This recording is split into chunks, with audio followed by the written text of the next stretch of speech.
বিসমিল্লাহির রহমানির রহিম। আলহামদুলিল্লাহ সালামুন আলা ইবাদিহিল্লাযিনা ইসতাফা ইন্না হাযাল কুরআন। শুনছেন কিয়ম কোরআনিক মেসেজ ইউটিউব চ্যানেল। দেশে এবং প্রবাসে যে যেখানে এই মুহূর্তে ভিডিও দেখছেন সকলকে সালাম জানাচ্ছি, সালামুন আলাইকুম। আজ কথা বলছি ঈদের নামাজ প্রসঙ্গে যে মিথ্যাচার সমাজে চলছে তার বিস্তারিত আলোচনা।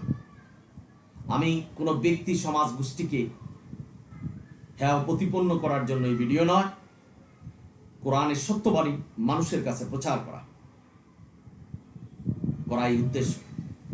আমি তুলনামূলক কোরআন ভিত্তিক উত্তর দিচ্ছি। ঈদের নামাজ সম্পর্কে কোরআন কোনো নির্দেশনা দেয়নি। যেখানে আল্লাহ বলছেন সূরা হজের ৭১ নম্বর আয়াতে, যার সনদ নেই, যার দলিল নেই, সেটা অনুসরণ করা যাবে না। এখন চিন্তা আপনার, ঈদের নামাজ সম্পর্কে কোনো নির্দেশনা আল্লাহ দেয়নি বা তার কোনো সনদ নেই। বাগানারা আপনারা যারা শুনছেন, আল্লাহ সূরা আনামের ৩৮ নম্বর আয়াতে বলছেন আল্লাহ কোনো কিছুকে বাদ দেয়নি। মায়দায় বলছেন এই কোরআন হলো পূর্ণাঙ্গ কিতাব, একটা চূড়ান্ত এবং পূর্ণাঙ্গ জীবন বিধান। তো এই পূর্ণাঙ্গ জীবন বিধানে যা লিকাল কিতাবুল আরাই বাফি উদাল্লিল মুত্তাকিন, জীবন বিধানে ঈদের নামাজের কথা আল্লাহ বর্ণনা করেন, নির্দেশনা দেন।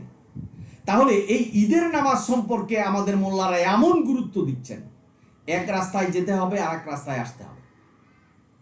ফেরেশতারা মুসাফা করছেন এবং আল্লাহর কাছে দোয়া করছেন, এবং ঈদের নামাজ যারা নামাজ পড়ে বাড়িতে ফিরছেন তারা নিষ্পাপ হয়ে বাড়িতে ফিরছেন। এই ধরনের নির্দেশনা দিচ্ছেন আল্লাহ। এই ধরনের নির্দেশনা দেন।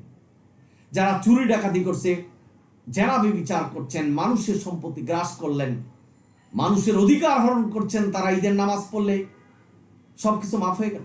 এটা মানুষকে প্রিভিলেজ দেওয়া। যদি এরকম প্রচার করা হতো যে তোমার এই মানুষের সম্পত্তি যে গ্রাস করছো, যারা বিচার করছো, এগুলির গুনাহ মাফ হবে না যতক্ষণ পর্যন্ত তুমি তাদের কাছে ক্ষমা না চাও এবং এই সম্পত্তি ফেরত না দাও, তাহলে মানুষ একটু ভয় পেত। এখন ঈদের নামাজ পড়লেই সব গুনাহ মাফ হয়ে যাচ্ছে, হজে গেলে এই সব গুনাহ মাফ হয়ে যাচ্ছে, অর্থাৎ মানুষ ওটার উপরে ভরসা করে বসে আছে।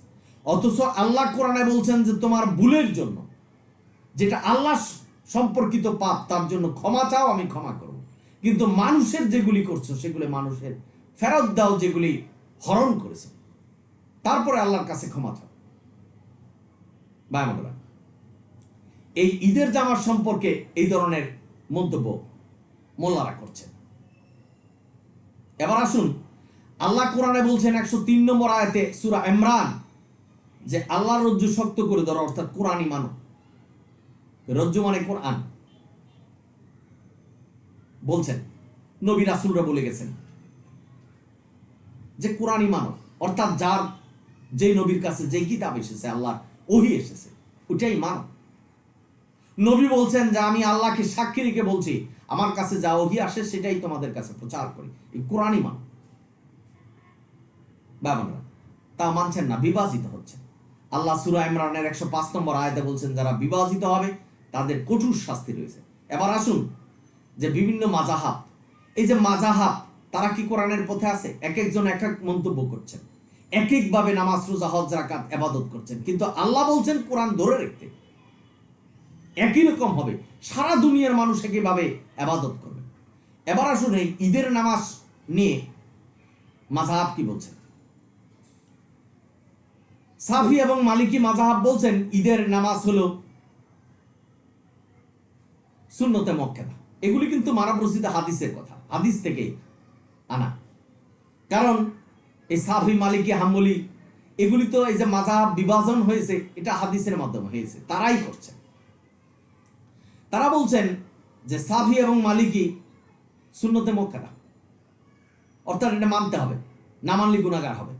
মানুষ বানাচ্ছে, এই নির্দেশনা দিচ্ছে, কোরআনে এই নির্দেশনা নেই ঈদের নামাজ না মানলে গুনাহগার হবে।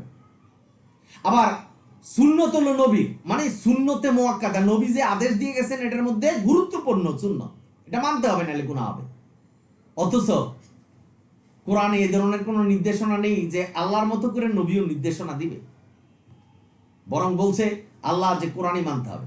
যারা এটা মনে করছেন যে এটা নবীর নির্দেশনা পথভ্রষ্ট হবে। নবী কোরআন ছাড়া কোনো কিছু মানেনি, মানতে পারে না।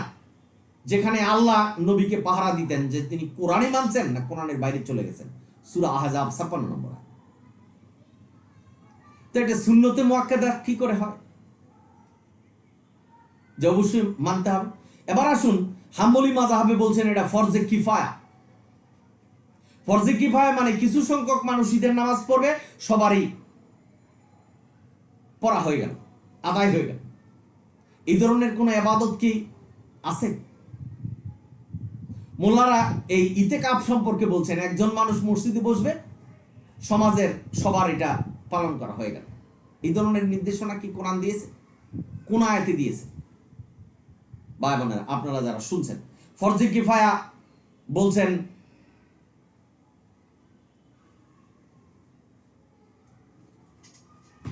হাম্বলি মাযহাব, এবং ইমাম হানিফার মতে আমরা যারা ইমাম হানিফাকে মানছি, সুন্নি মুসলমানরা ইমাম হানিফার মতে নামাজ, রোজা, হজ, যাকাত যা কিছু নির্দেশনা আছে তাই করছেন। তো উনি ঈদের নামাজের কথা বলছে ফরজ, ওয়াজিব। ওয়াজিব হলো ফরজের কাছাকাছি, এটা না মানলে গুনাহগার হবেন। তো ইমাম আবু হানিফা কি করে ফরজ করেন ঈদের নামাজকে, যেখানে আল্লাহ নির্দেশনা দেন? ভাই, আমি আপনাদের কাছে প্রশ্ন করছি, সৃষ্টিকর্তা যিনি আমাদের সৃষ্টি করেছেন, যিনি এই বিশ্ব ব্রহ্মাণ্ডের মালিক, তিনি তো হুকুম বিধান দিবেন।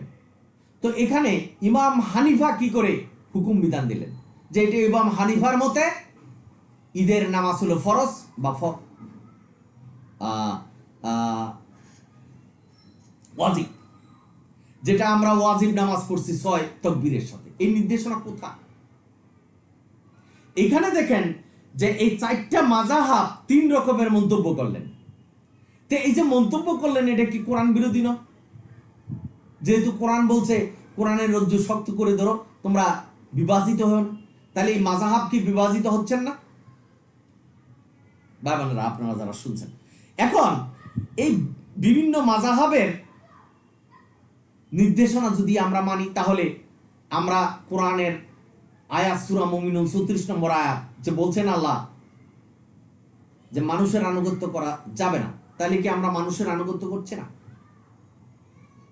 ভাই বোনেরা, অনেক মোল্লারা, জাকির নায়েক সব বলছেন যে মুসলিম শরীফের 2534 নম্বর হাদিসে বলছেন যে 2 দিন আর এই ঈদুল আজহার আরো 2 দিন, মানে এই 4 দিন রোজা রাখা যাবে না।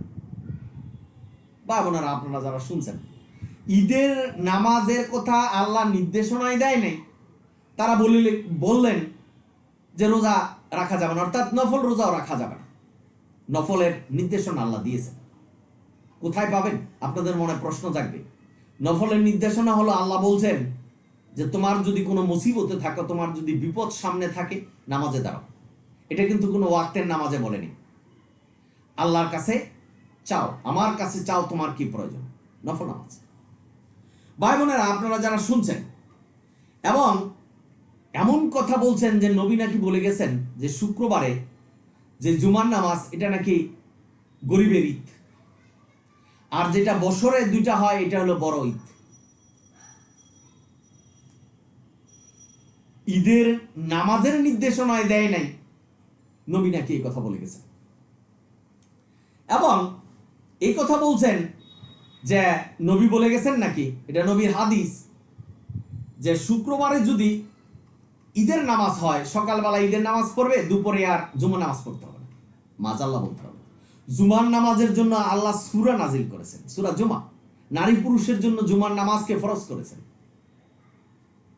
এই ফরজ বাদ দেওয়া যাবে যখন শুক্রবারে আল্লাহ যে নির্দেশনা দেয় নাই ঈদের নামাজের, সেটা বললে আর জুমার নামাজ পড়তে হবে।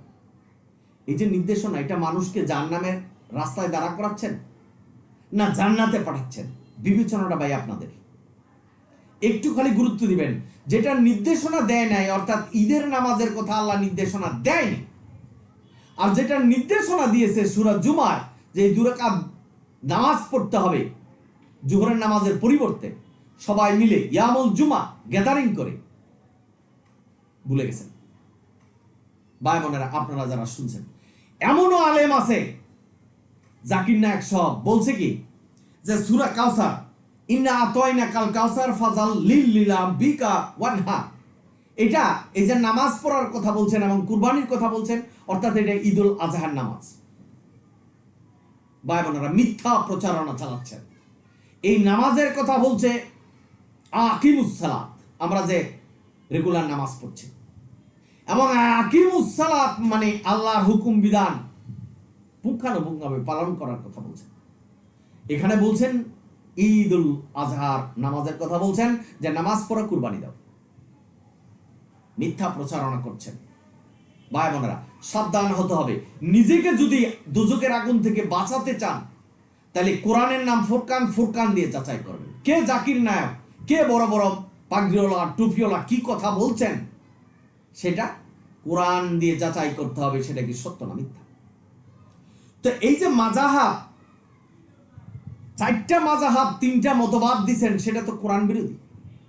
কেউ বলছেন ফরজ, ওয়াজিব, সুন্নতে মুআক্কাদা এবং ফরজে কিফায়া। এই মতবিরোধ কেন আসলো? ইসলামে তো মতবিরোধের কথা আল্লাহ বলেনি। আল্লাহ বলছেন কোরআনের রজ্জু ধরো, কোরআন যা বলছেন। কোরআন ঈদের নামাজের প্রসঙ্গে কোনো নির্দেশনা দেয়নি।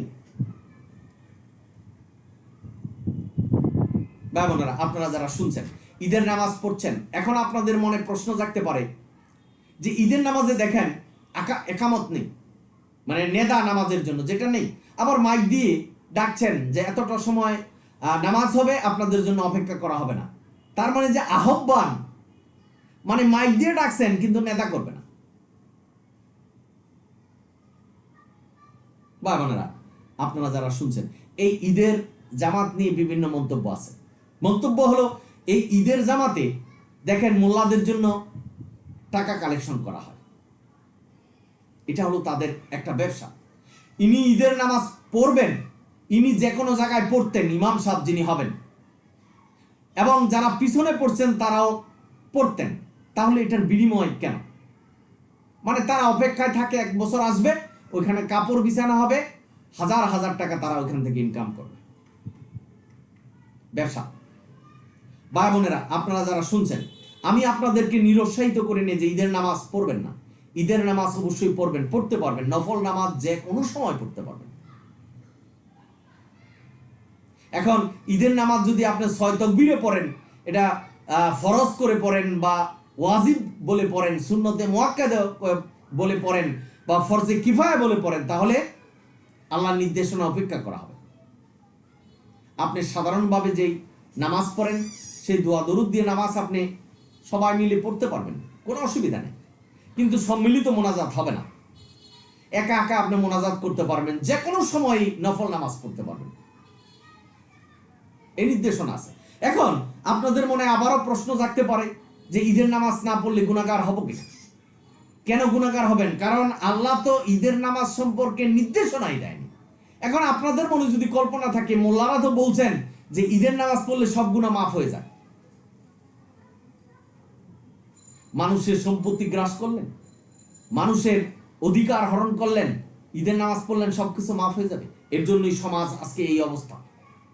যদি বলতো যে আপনি মানুষের সম্পত্তি দখল করছেন, সম্পত্তি ফেরত না দেওয়া পর্যন্ত আপনার গুনাহ আল্লাহ মাফ করবেন না, তাহলে ভয় পেতেন।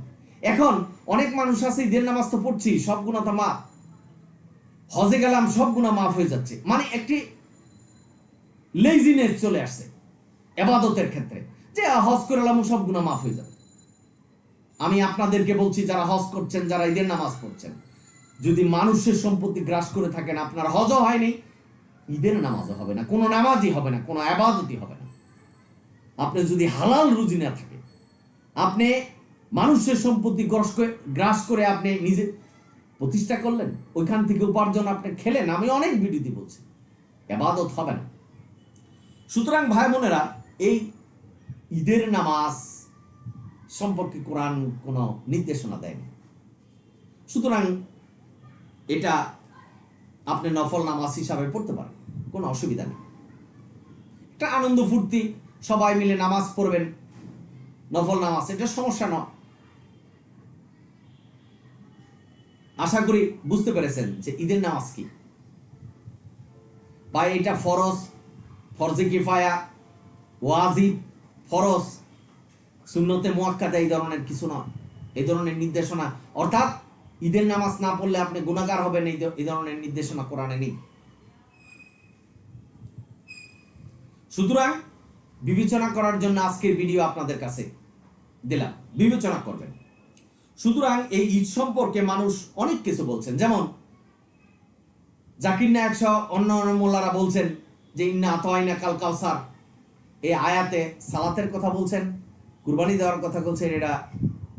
এটা হলো ঈদুল আজহার নামাজ। না ভাই, এটা ভুল ব্যাখ্যা। এটা সাধারণ নামাজের কথা বলছেন, আল্লাহর হুকুম বিধান পালন করার কথা বলছেন। আশা করি আপনারা বুঝতে পেরেছেন। আপনারা সকলেই ভালো থাকুন। আমি অনুরোধ করব, যদি ভিডিও ভালো লাগে তা একটু শেয়ার করবেন, সাবস্ক্রাইব করবেন। আপনাদের জন্য দোয়া করছি, আমার জন্য দোয়া করবেন। আলহামদুলিল্লাহি রাব্বিল আলামিন। সালামুন আলাইকুম।